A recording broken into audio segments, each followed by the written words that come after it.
The Vorkath ship emerged from hyperspace like a predator entering new hunting grounds.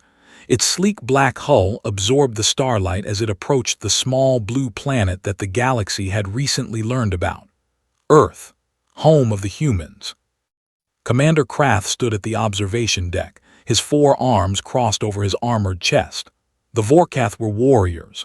They had conquered 17 species across 3 star systems. They were faster, stronger, and more disciplined than any race they had encountered. Their scales could deflect blade strikes.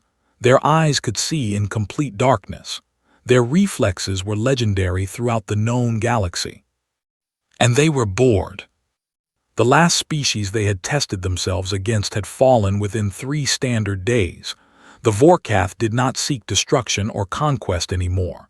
Those goals had become meaningless long ago. They sought challenge. They sought worthy opponents. They sought something that could make them feel alive again. Humans had only recently achieved faster-than-light travel. They were primitive by galactic standards. Their technology was crude. Their ships were slow. Their weapons were almost laughably weak compared to Vorkath armaments. But the reports that reached Vorkath High Command were strange. These soft-skinned creatures had done things that made no logical sense. They had survived environments that should have killed them. They had accomplished feats that the Vorkath scientists could not explain with any model they possessed. Krath had requested this mission personally. He wanted to see for himself what these creatures were capable of. The human delegation met them at a space station orbiting the planet. The station was functional but ugly. The humans clearly valued purpose over beauty. They had built something that worked without caring how it looked. Krath approved of this practical approach. The Vorkath were the same in many ways. The human leader was a female named Admiral Sarah Chen. She was small. Krath could have crushed her skull with one hand without any real effort. Her hair was gray, and her face showed the marks of age and hard experience. Among the Vorkath, such visible weakness would have meant death or exile. The old were expected to maintain their strength or step aside for younger warriors. Yet the other humans looked at her with respect, with fear even. They deferred to her every word and gesture. That was interesting. That was worth investigating. Admiral Chen spoke through a translation device. Her voice was calm and measured, like she was discussing the weather rather than meeting potentially hostile aliens. She did not seem afraid of the 7-foot-tall warriors who had just entered her station. Their claws and teeth and armored hides did not make her flinch. Either she was foolish beyond measure, or she knew something the Vorkath did not. Krath found himself hoping it was the second option. He wanted this to be interesting. The negotiations were simple enough. The Vorkath did not want war. They had grown tired of easy victories long ago. They wanted competition. They wanted to test themselves against these strange new creatures. If the humans proved worthy, then the Vorkath would offer alliance and protection. If not, then the humans would simply become another forgotten species in the Vorkath archives. Another disappointment in a long list of disappointments. Admiral Chen listened to the proposal without interrupting. She was quiet for a long moment after Krath finished speaking. Then she smiled. It was not a happy smile. It was the smile of someone who had seen too much and feared too little. It was the smile of a predator recognizing another predator. She accepted the challenge. The first contest was chosen by the Vorkath. It would be a test of endurance. The competitors would run until they could run no more. Simple, pure, a true measure of physical capability. The Vorkath had never lost an endurance contest in all their recorded history. Their bodies were designed for sustained activity. Their 2 hearts pumped oxygen-rich blood to their muscles with perfect efficiency. They could maintain a running pace for days without rest. No species had ever matched them in this regard. The human representative was a man named Marcus Webb. He was a soldier from something called the Special Forces. He was tall for a human but still short compared to the Vorkath. His body was lean and hard like dried meat stretched over iron. He said very little when he was introduced. He simply nodded when Admiral Chen explained the contest and began to stretch his muscles in strange ways that made his joints pop and crack. The Vorkath champion was Thrall. He was young and eager and absolutely certain of his superiority. He had never lost a race in his life. He had never even come close to losing. He looked at the human with open amusement. This would be easy. This would be over quickly. The course was set on a barren moon orbiting a gas giant in the outer system. The surface was rocky and uneven. The atmosphere was thin but breathable for both species. The gravity was slightly higher than Earth standard, which should have favored the Vorkath. They were used to heavier worlds where every step required more effort. The race began at dawn, when the distant sun crept over the horizon. Thrall shot forward like an arrow from a bow. His powerful legs covered ground at an incredible pace. His feet barely seemed to touch the rocky surface as he ran. Within minutes the human was a small dot behind him, barely visible in the thin atmosphere. Thrall allowed himself a moment of satisfaction.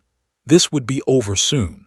The human would collapse and the Vorkath would have their expected victory. But it was not over soon.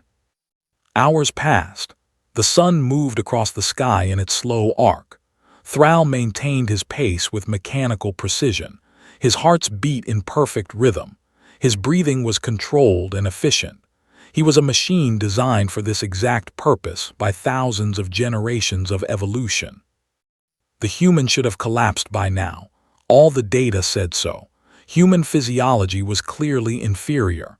Their single heart was an obvious weakness.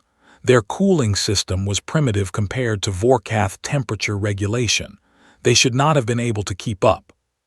But when Thrall looked back, the human was still there, still running, still moving forward with that same steady pace. Not fast, not impressive, but relentless.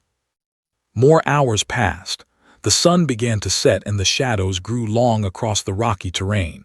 Thrall felt something he had not felt in years: fatigue. His muscles were beginning to burn. His hearts were working harder to maintain the same output. This was impossible. This was wrong. This violated everything the Vorkath knew about biology. The human was getting closer. Night came with shocking speed on this moon. The temperature dropped sharply as darkness fell. Thrall pushed through the cold. His scaled hide protected him from the worst of it, but his body was beginning to slow despite his best efforts. He needed rest. He needed food. He needed to stop, if only for a moment. The human did not stop. Marcus Webb ran through the night. His body was covered in sweat that froze on his skin and cracked when he moved. His lungs burned with every breath of the thin, cold air. His legs screamed with pain from the higher gravity and the endless kilometers. But he did not stop. He could not stop. Somewhere deep in his DNA was a message from his ancestors, a message written in the code of survival itself. Keep going. Keep moving. The prey will eventually fall. Humans were persistence hunters. This was what the Vorkath had not understood. Humans were not fast. They were not strong.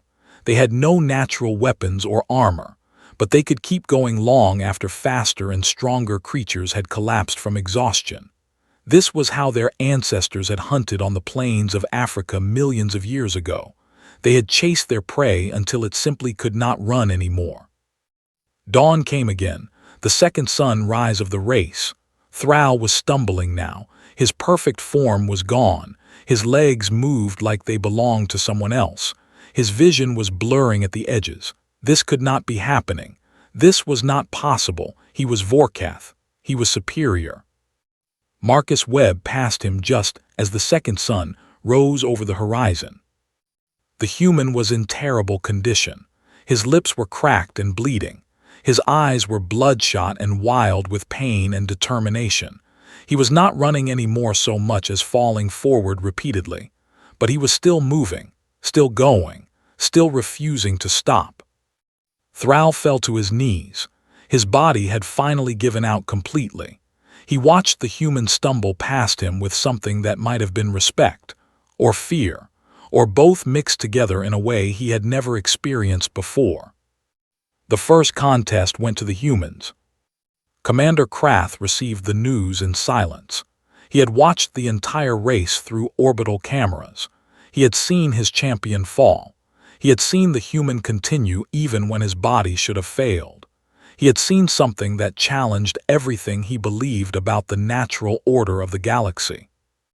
This was unexpected. This was deeply troubling. This was also the most excited Krath had felt in decades. Krath called for the next contest. This time the Vorkath would choose something they could not possibly lose. They would choose combat, direct physical confrontation. This was their specialty. This was what they had evolved for. The Vorkath were warriors above all else. They had been bred for battle for thousands of generations. Their claws could tear through metal. Their teeth could crush bone. Their scales were natural armor that could stop most primitive weapons. No species had ever defeated them in single combat, not once in all their recorded history. The human representative this time was a woman. She was even smaller than Admiral Chen. Her name was Lieutenant Maya Santos. She was what the humans called a martial arts expert. Krath did not know what that meant, but he did not think it would matter. She was tiny. She was soft. She would fall. The Vorkath champion was Gorath. He was a veteran of 100 battles against a dozen different species. He had killed more enemies than most Vorkath had ever met. His body was covered in scars from fights he had won through strength and skill and pure aggression. He looked at the tiny human woman and laughed. It was a harsh sound like metal grinding against metal, the sound of absolute confidence. The combat arena was a simple circle of packed dirt surrounded by observation platforms. The rules were simple too. No weapons, no killing strikes. The fight would continue until one opponent could not continue. The Vorkath did not expect this to take long. A few seconds perhaps, maybe a minute if the human was unusually quick. Maya Santos walked into the ring with calm confidence that seemed entirely misplaced given her situation. She wore simple clothing that allowed free movement. Her feet were bare. Her hands were open and relaxed at her sides.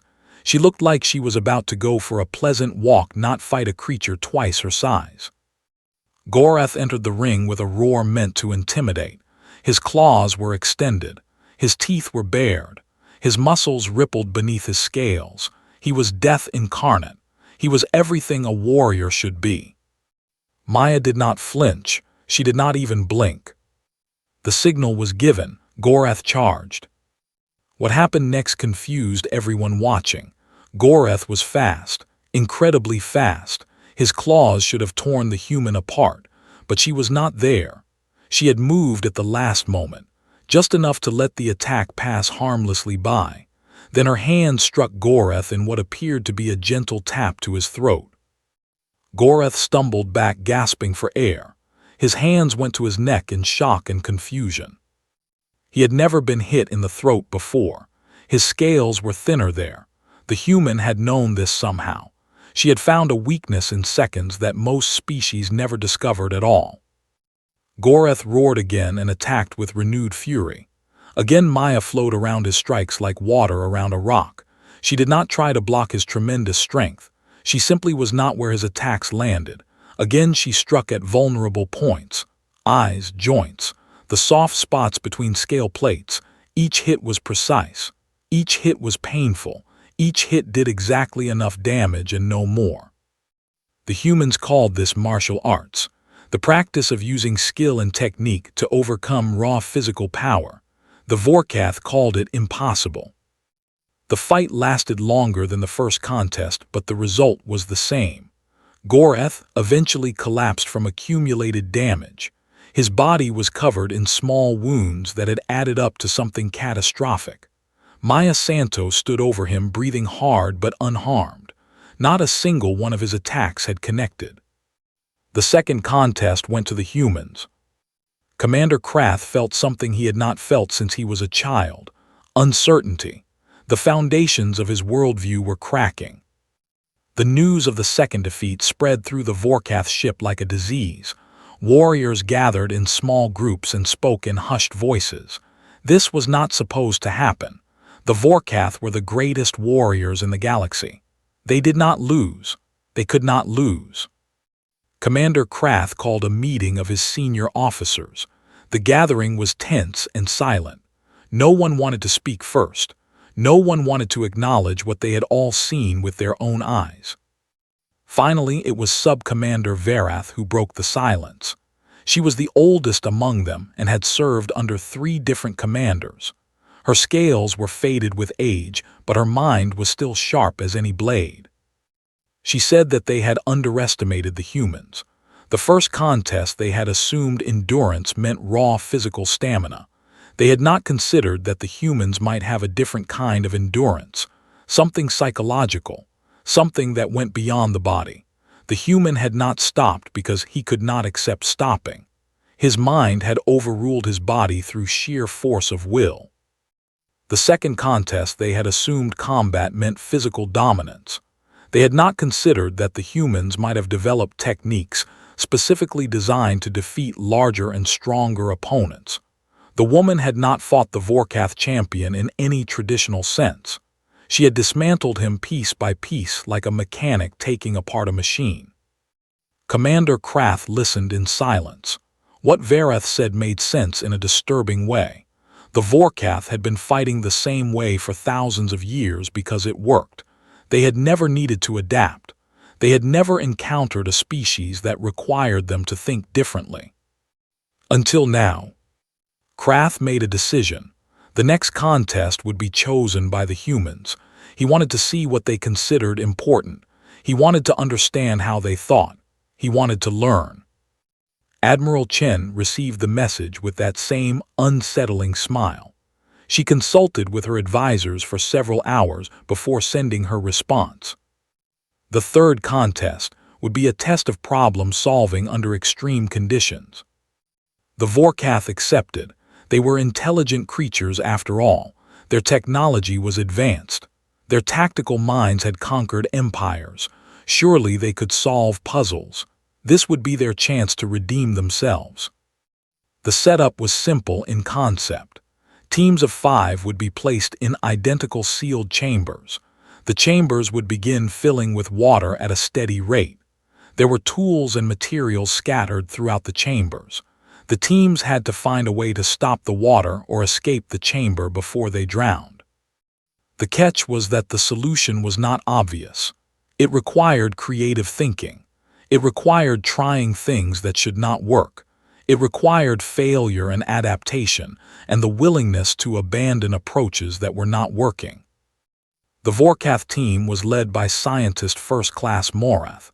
She was brilliant by any standard. She had solved equations that had stumped the Vorkath academic community for generations. She approached every problem with logic and precision.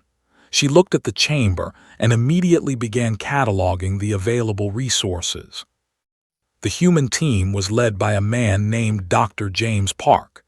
He was an engineer who had spent most of his career working on problems that seemed impossible, problems that other engineers had given up on. He entered the chamber with a strange look in his eyes. It was excitement. He was looking forward to this. The water began rising. Morath approached the problem logically as she always did. She identified the water intake valve. She analyzed the structural integrity of the walls. She calculated the volume of water and the time they had remaining before drowning became inevitable. She assigned tasks to her team members based on their individual strengths and capabilities.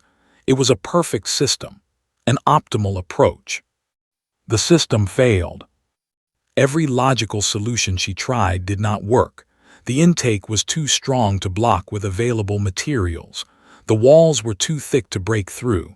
The tools provided were not suitable for any obvious purpose. Morath felt panic rising in her chest. This was not possible.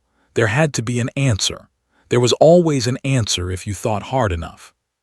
The water reached her waist.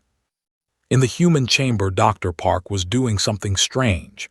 He was not trying to solve the problem in any conventional sense. He was playing with it. He picked up random objects and combined them in ways that made no sense to anyone watching. He encouraged his team to do the same. He told them to try the dumbest idea they could think of, the most ridiculous approach. One of his team members suggested using a plastic tube to blow air bubbles into the intake. It seemed ridiculous. The intake was pulling water in with tremendous force. How could bubbles make any difference? But Park told her to try it anyway. The bubbles created air pockets that caused the pump to lose suction. The water flow slowed to a trickle. It had worked. Then another team member found that the ceiling panels were not actually locked. They looked locked.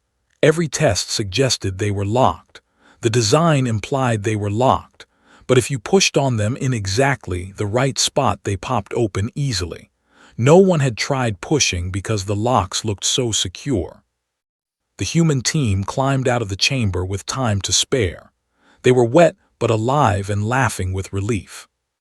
In the Vorkath chamber, the water reached Morath's neck.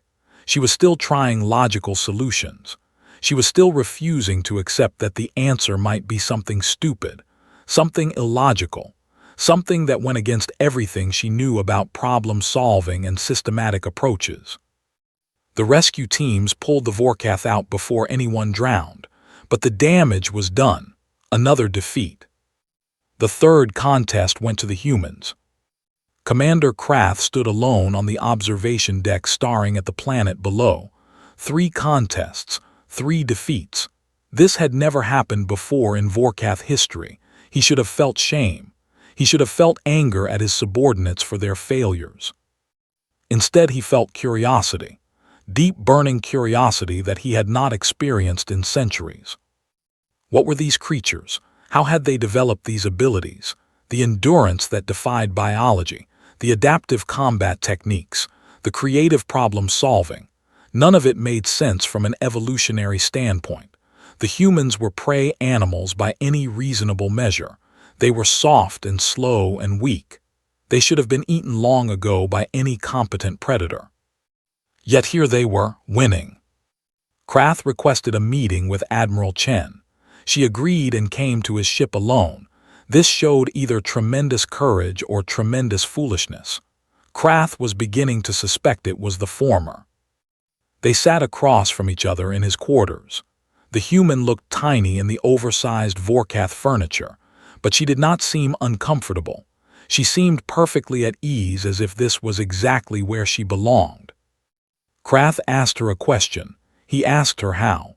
How did the humans develop these abilities? What force had shaped them into such unexpected opponents? Admiral Chen was quiet for a long moment. Then she spoke. She told him about Earth. Earth was not a kind world. It was not a gentle world. It was a world that tried to kill everything on it constantly and with tremendous creativity. There were earthquakes that swallowed cities. There were volcanoes that buried civilizations in ash. There were hurricanes and floods and droughts. There were predators with teeth and claws and venom. There were diseases that could wipe out entire populations in months. And the humans had no natural defenses. No armor, no claws, no venom, no special abilities, nothing except their minds. So they adapted, they learned, they refused to die. When predators were faster than them, they invented persistence hunting.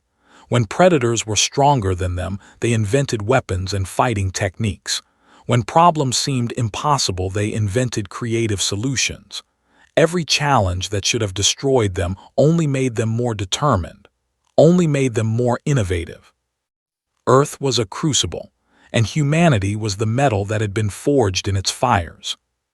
Krath listened in silence. He understood now. The Vorkath had evolved on a world where they were the apex predators from the very beginning. They had never faced true adversity. They had never needed to become more than they were because what they were had always been enough. The humans had faced adversity every day since their species began. They had learned that giving up meant death. They had learned that the impossible was just something that had not been done yet. Krath asked another question. He asked what the humans wanted from all this. Admiral Chen smiled again, but this time it was different. This time it was warm and genuine rather than challenging. She said the humans wanted friends. They wanted allies. They wanted to explore the galaxy and discover wonders. They wanted to share their music and art and stories. They wanted to learn about other species and find common ground. They did not want to conquer. They did not want to dominate. They just wanted to survive and maybe make the universe a little better while they were at it. Krath felt something shift inside him. Something old and hard began to crack, a wall he had built around himself centuries ago. He asked for a fourth contest, but this time he asked if the humans would choose the challenge. The fourth contest was nothing like what the Vorkath expected. Admiral Chen proposed a competition of creation rather than destruction. Each side would build something beautiful, something that had no purpose except to exist and bring joy to those who experienced it. Art for the sake of art. The Vorkath did not understand it all. Their culture was based on efficiency. Everything had a purpose. Everything served a function. Art was decoration on weapons to intimidate enemies. Music was rhythm for marching into battle. Stories were lessons for young warriors about tactics and honor. Commander Krath accepted the challenge anyway. He wanted to understand. He needed to understand what he was missing. The Vorkath chose their best craftsman. His name was Barath, and he had created the finest weapons in the fleet. His blades were perfectly balanced. His armor was both strong and light. Everything he made was functional perfection. Technical excellence made physical. The human representative was a young woman named Elena Vasquez. She was an artist. She painted pictures that served no practical purpose at all. The Vorkath did not know what to make of her. She seemed to be wasting her talents on meaningless work. They were given 3 days and access to any materials they wanted. Barath requested metals and composites and precision tools. Elena requested paints and canvas and light. Barath worked with dedication. He created a sculpture of a Vorkath warrior in battle. The details were incredible. Every scale was perfect. Every muscle was defined with anatomical precision. It was technically flawless. It was exactly what a sculpture should be by every standard he knew. Elena worked with passion. She created a series of paintings that showed the vastness of space. Stars and nebulae and distant galaxies swirled across her canvases, but there was something else in the paintings too. There was loneliness, and hope, and wonder, and fear, and joy. All the emotions that beings felt when they looked up at the night sky and realized how small they were. The judging was done by representatives from both species. The Vorkath evaluated based on technical skill and accuracy and attention to detail. By their standards, Barath was the clear winner. But something strange happened. The Vorkath judges kept looking at Elena's paintings. They kept coming back to stand before them even after the judging was supposed to be complete. They did not understand why. The paintings were not technically impressive. The proportions were not always accurate. The colors were not always realistic. Yet something about them made the Vorkath feel things they had not felt in centuries. Looking at the paintings made them remember what it was like to be young, to look at the universe with wonder instead of calculation, to feel small and insignificant, and somehow comforted by that feeling. Sub-Commander Verath was the first to admit it publicly. She said that the human's art had moved her. She did not understand how or why, but she could not deny what she felt. Other Vorkath agreed. Slowly and reluctantly, they acknowledged that Elena's paintings had affected them in ways that Barath's perfect sculpture had not. The fourth contest went to the humans. But this time there was no shame. This time there was something else entirely. The Vorkath had discovered that they were missing something important, something they had lost long ago in their pursuit of perfection and efficiency. Commander Krath requested one final contest. He said it would be the most important one. He asked the humans to teach them. Admiral Chen agreed immediately. She had been waiting for this moment. The fifth contest was not really a contest at all. It was an exchange, a sharing of cultures and knowledge that would change both species forever. The humans taught the Vorkath about art and music and storytelling. about emotion and wonder and the beauty of imperfection, about looking at the universe not as something to conquer, but as something to appreciate and cherish. The Vorkath taught the humans about discipline and focus and the satisfaction of physical excellence, about the clarity that comes from pushing your body to its limits, about the peace that can be found in perfect technique. Weeks passed.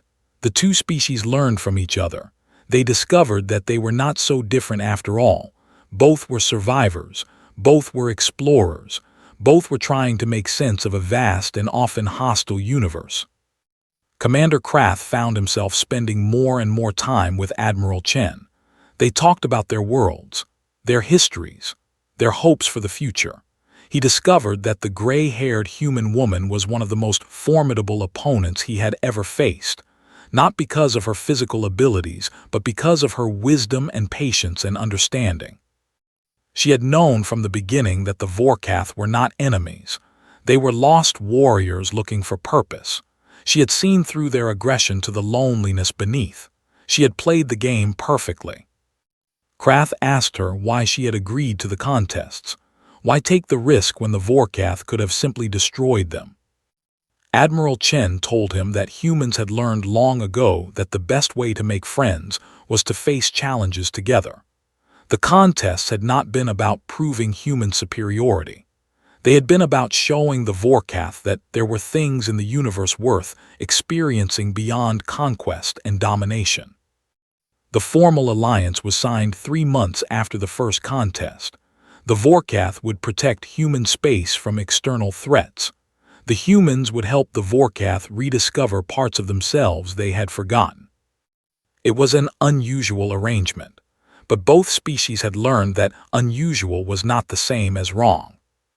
The Vorkath warriors returned to their homeworld as changed beings. They still trained. They still valued strength and discipline, but they also began to create art. They began to tell stories.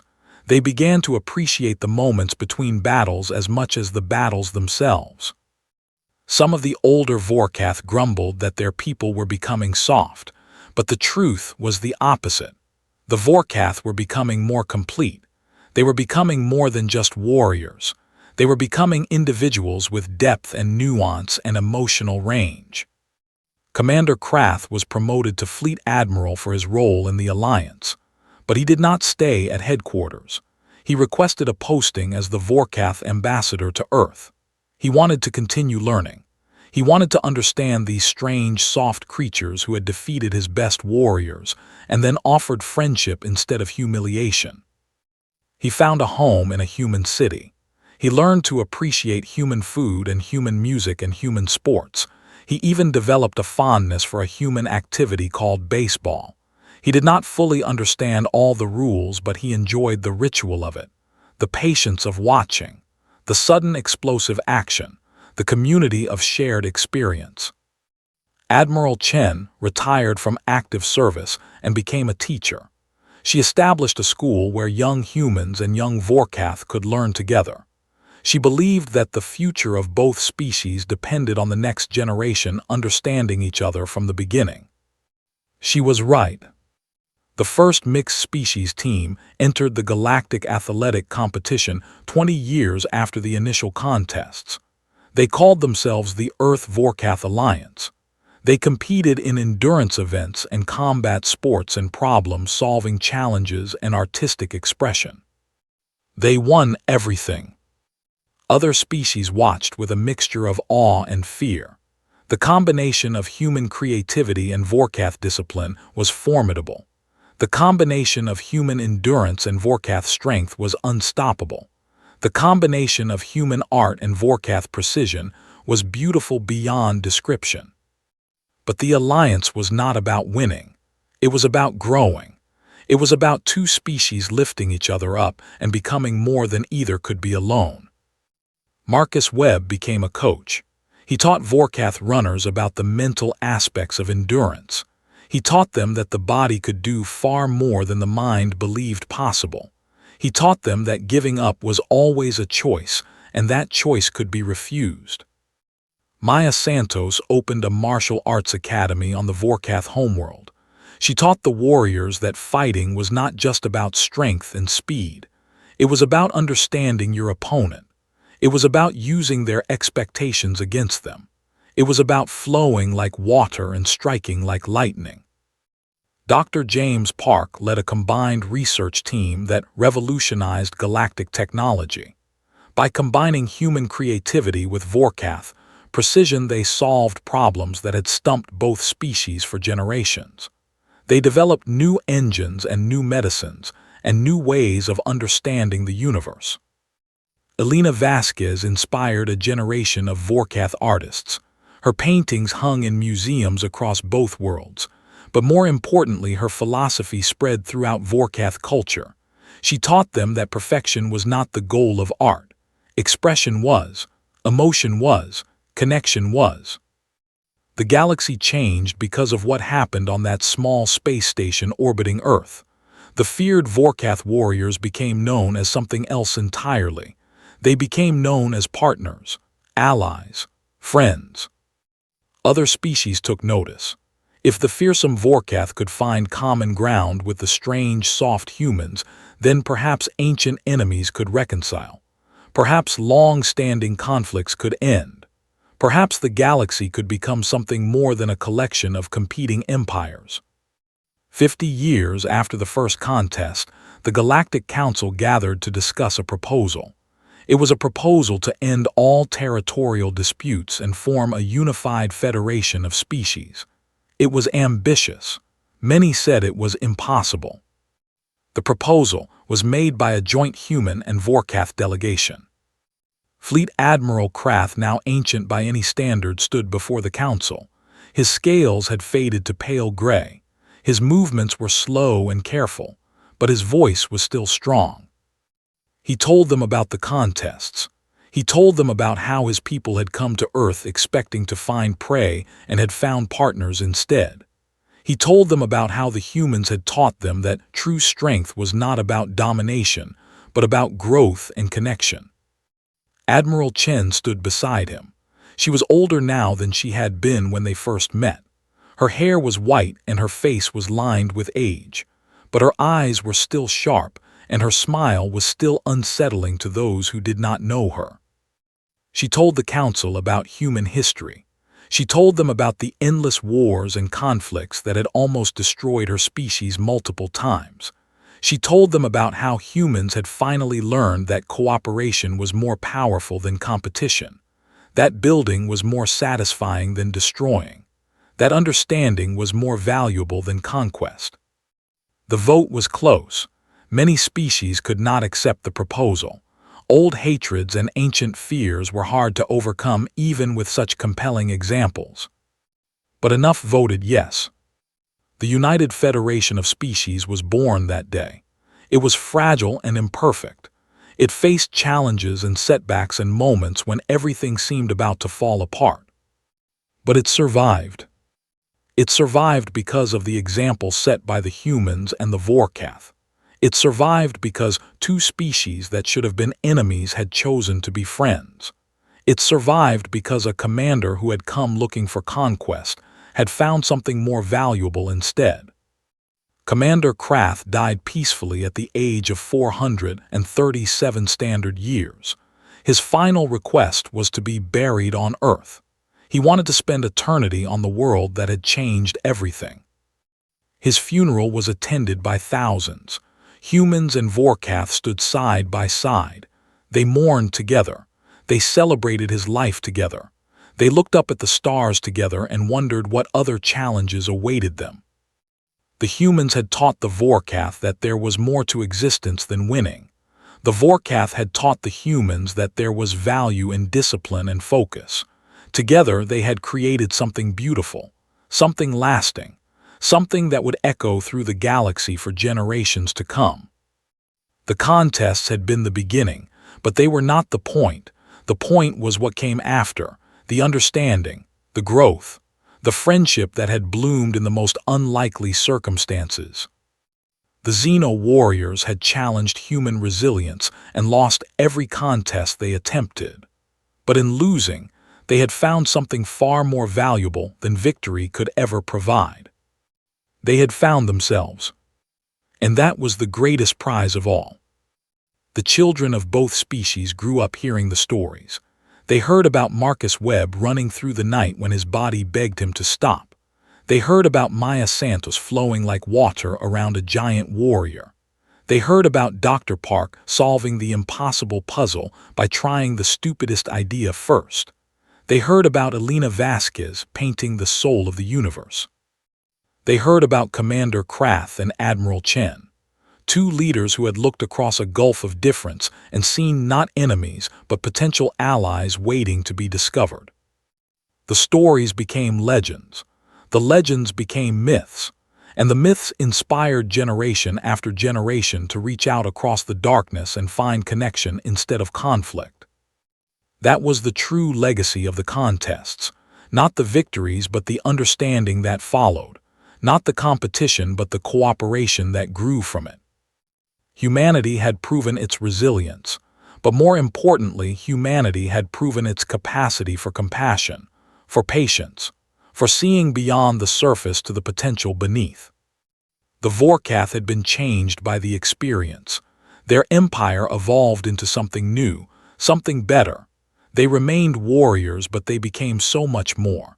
They became artists and scientists and philosophers and friends. The galaxy was bigger than any single species. It was more complex and more beautiful and more terrifying than any single mind could comprehend. But together, the species of the Federation explored it. They faced its challenges together. They celebrated its wonders together. And whenever things seemed darkest, someone would remember the contests. They would remember that the mightiest warriors in the known galaxy had been humbled not by violence but by resilience, not by conquest but by creativity, not by force but by friendship. That memory gave them hope. And hope was enough. Hope was always enough.